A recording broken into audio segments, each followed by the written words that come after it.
Xin chào mọi người, trong tập này chúng ta sẽ cùng nhau ngắm hoàng hôn, rồi sau đó cùng nhau vào bếp để làm chiếc bánh cuộn hấp dẫn này nhé.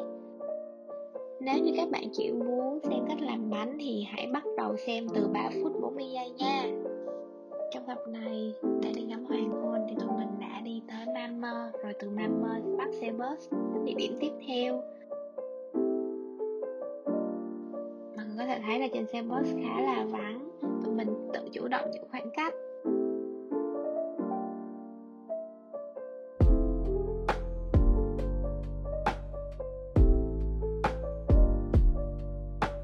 Thì bầu trời hôm nay rất là trong xanh, không mây, khá là lý tưởng cho một ngày đẹp săn hoàng hôn trên biển.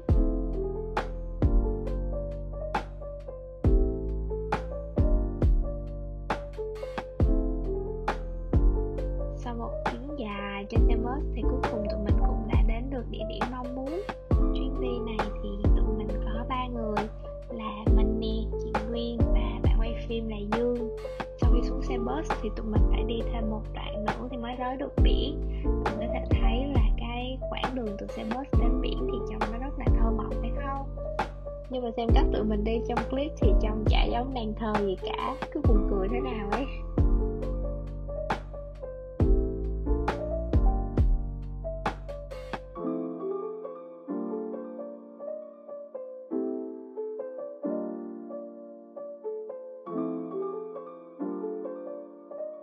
Mình chỉ đến biển để đi săn hoàng hôn thôi nên không có xuống bơi.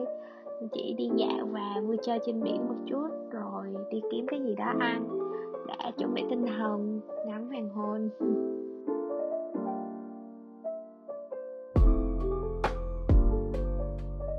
Dọc theo bờ biển là những ngôi nhà nhỏ nhỏ đủ màu sắc. Mình thì thật sự không biết những ngôi nhà này được dùng với mục đích gì, nhưng mà nhìn cũng khá là hay. Ngôi trời ngày hôm ấy thật sự rất đẹp, vừa hồng vừa tím, trông rất là hay. Nhưng mà có vẻ như là camera của mình không có thể hiện được đầy đủ cái màu sắc đó, nên là nếu có dịp mọi người hãy ra biển là ngắm hoàng hôn nhé. Sau khi lựa được một chỗ lý tưởng ở trên biển thì tụi mình trải thảm ra và ngồi chờ tới giờ, tới khoảnh khắc kỳ diệu ấy.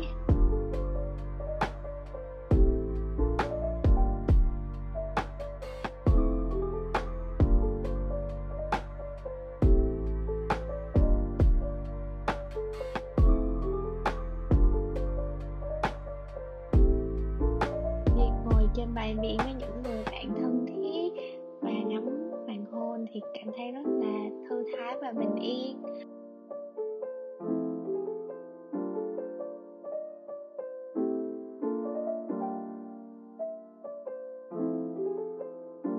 Khi mà trời lặn xuống thì tụi mình đã vẫy tay để tạm biệt mùa hè. Và thật sự đúng là tạm biệt mùa hè luôn, vì ngay sau cái ngày tụi mình đi ngắm hoàng hôn thì trời mưa liên tục, mưa xối xả. Và đây là phần tiếp theo của video clip này. Mình xin chia sẻ các bạn cách làm chiếc bánh cuộn với lớp kem làm từ quả Lingonberry, một loại quả rất là Thụy Điển.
nhắc đến Lingonberry, mọi người bảo đây là super food bởi vì hàm lượng dinh dưỡng rất là cao, giàu chất chống oxy hóa cũng như các vitamin A và C. Ngoài được dùng làm bánh ra thì Lingonberry cũng có thể được pha đạm mứt, pha nước hoặc là ăn kèm với lại các loại thịt viên hay là steak cá, rất là hay. Nếu như mọi người có dịp đến Thụy Điển thì hãy thử các món ăn này nhé. Còn hôm nay thì chúng ta sẽ cùng làm bánh. Mọi người hãy cùng làm bánh với mình nha.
Thật sự